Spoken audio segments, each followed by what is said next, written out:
was to be a member of this organization. There was a lot of players that came through, and a lot of great players that were developed.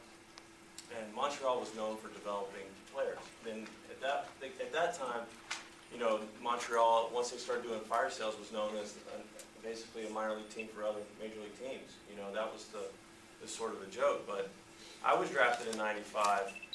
Real quick, let me just say this. I was drafted in '95, the year after the strike. And I knew how detrimental that was to the city.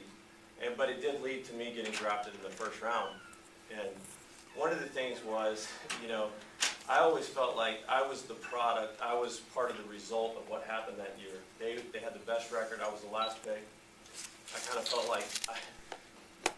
like they got cheap and, or they got, you know, basically not screwed, but they ended up with me when they could have had a World Series. They ended up with this first round pick, and I kind of wanted to change that a little bit, you know, and I really had a lot of pride, and like what I'm trying to say is that we had such a good team. I mean, you could go down the line, I mean, as far as our lineup and everything.